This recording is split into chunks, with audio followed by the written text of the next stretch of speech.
take you back home. I mean, does it bother you that people are beginning to, think differently about you because of your support for President Uhuru Kenyatta, who has been adjudged to be correct by some? Which I find that very stupid, actually. I'm non-aligned and positively neutral, and anybody say, and those who are saying that is because as a lawyer I was instructed to appear for the Independent Electoral Commission. What is the role of a lawyer? The role of a lawyer is to urge a client's case. And those who think like that are simply people who are, let me say, stupid. Anybody who thinks that a lawyer representing a body is supporting anybody does not know what the role of a lawyer is. It's like saying that a doctor who is treating a patient with HIV/AIDS now supports AIDS. That is how absurd it is. And one of the things that I've learned over the years is once my conscience is free, and I think Winston Churchill said it very well, that if you turn to throw stones at every dog that barks at you, you'll never reach your destination. I'm not just about to turn and throw stones at every dog that barks. And this assumption in Africa that somebody has an opinion and therefore he wants you to follow that opinion is misguided. I have my own views about things, and I have a professional duty to serve. And that is what I'll continue to do, because I believe I'm right. And history, by God's grace, in the last 20 years that I've taken positions, have been vindicated. The position that I've taken by some divine direction, after a short time I'm vindicated. Let me ask this.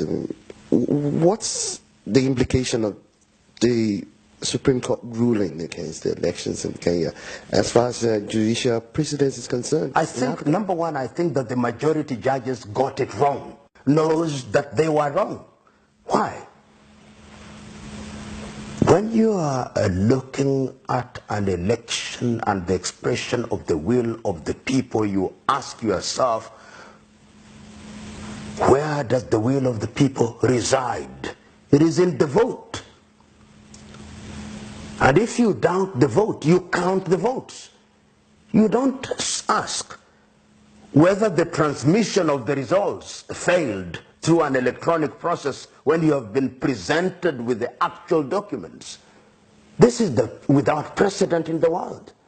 And if you look at the minority ruling in that case, in a few years, the minority ruling, which even if you listened, was the more legally potent.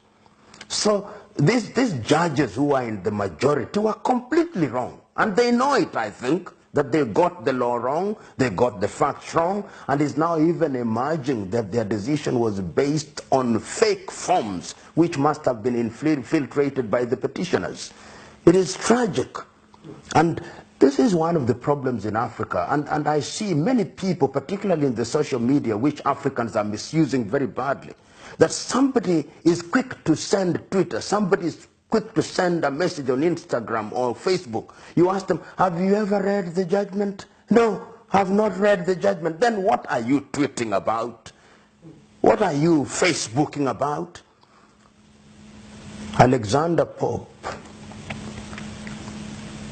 the English philosopher, once said, a little modernity is a dangerous thing. Drink deep the western spring, or taste not. Africans, one of the problems that we have, particularly the African intelligentsia, we have had given unto us a medium called the tweet. 9 out of 10 Africans are misusing that medium. We were given a medium called Facebook. 9 out of 10 times we are misusing the Facebook. We are given Instagram. 9 out of 10 we are misusing Instagram. Africans must begin to be responsible.